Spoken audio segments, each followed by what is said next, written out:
Evolução em Dois Mundos, pelo Espírito André Luiz, psicografia Francisco Cândido Xavier e Valdo Vieira. Capítulo 35.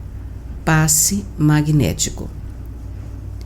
Como podemos encarar o passe magnético no campo espírita do ponto de vista da medicina humana?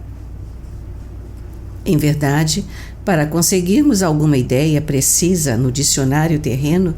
com respeito ao poder do fluido magnético, que constitui por si emanação controlada de força mental, sob a alavanca da vontade,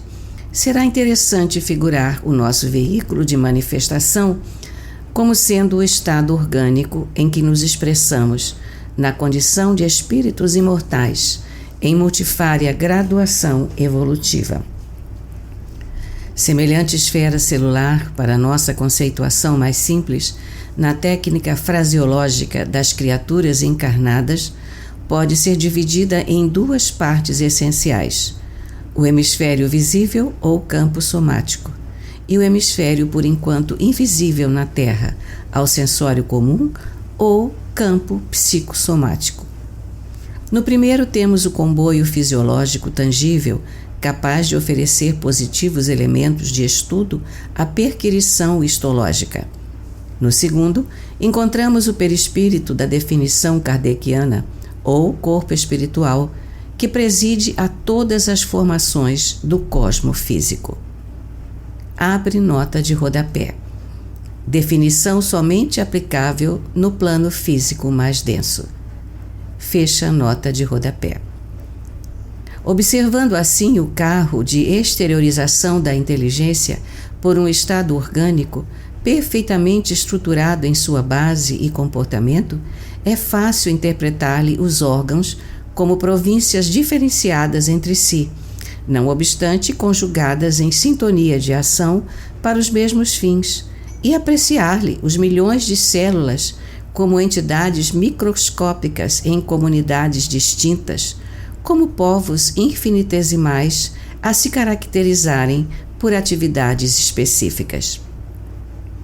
Representando o sistema hemático no corpo humano, o conjunto das energias circulantes do psicossoma, energias essas tomadas pela mente através da respiração, ao infinito reservatório do fluido cósmico, é para ele que se encontra intimamente associado ao estímulo nervoso, ou aparelho de comunicação entre o governo do estado simbólico a que nos referimos e suas províncias e cidadãos, os órgãos e as células. Correspondendo a centros vitais do perispírito, que não podemos entender agora por ausência de terminologia adequada entre os homens,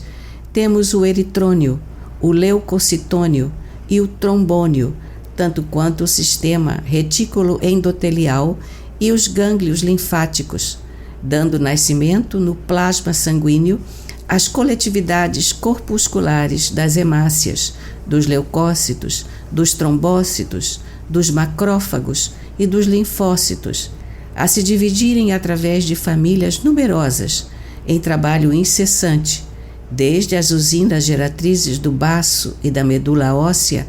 do fígado e dos gânglios, até o estroma dos órgãos. Reconhecendo-se a capacidade do fluido magnético para que as criaturas se influenciem reciprocamente com muito mais amplitude e eficiência, atuará ele sobre as entidades celulares do estado orgânico, particularmente as sanguíneas e as histiocitárias, determinando-lhes o nível satisfatório, a migração ou a extrema mobilidade,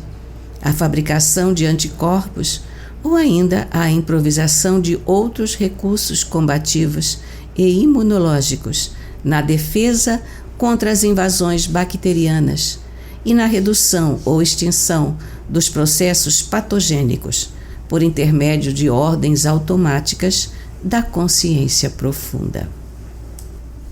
Toda queda moral nos seres responsáveis opera certa lesão no hemisfério psicossomático ou perispírito,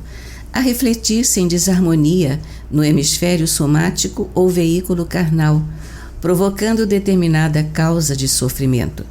A dor, portanto, dessa ou daquela forma, é sempre uma situação de alarme ou emergência, mais ou menos durável no império orgânico, requisitando o socorro externo da medicina do corpo ou da alma, na execução do alívio ou da cura. Pelo passe magnético, no entanto, notadamente naquele que se baseie no divino manancial da prece, a vontade fortalecida no bem pode soerguer a vontade enfraquecida de outrem, para que essa vontade, novamente ajustada à confiança, magnetize naturalmente os milhões de agentes microscópicos a seu serviço,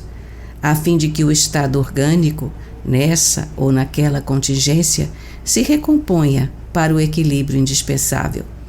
Assim é que orar em nosso favor é atrair a força divina para a restauração de nossas forças humanas, e orar a benefício dos outros ou ajudá-los através da energia magnética à disposição de todos os espíritos que desejem realmente servir, será sempre assegurar-lhes as melhores possibilidades de auto-reajustamento, compreendendo-se, porém, que se o amor consola, instrui, ameniza, levanta, recupera e redime, todos estamos condicionados à justiça, a que voluntariamente nos rendemos perante a vida eterna. Justiça que preceitua, conforme o ensinamento de nosso Senhor Jesus Cristo, seja dado isso ou aquilo a cada um segundo as suas próprias obras, cabendo-nos recordar que as obras felizes ou menos felizes podem ser fruto de nossa orientação todos os dias, e por isso mesmo, todos os dias, será possível alterar o rumo de nosso próprio roteiro. Qual a velocidade da emissão fluídica de um passe? A questão envolve na base o estudo da partícula do pensamento em sua composição de estrutura e potencial,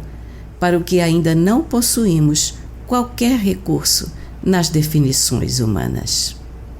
Uberaba, 11 de junho de 1958.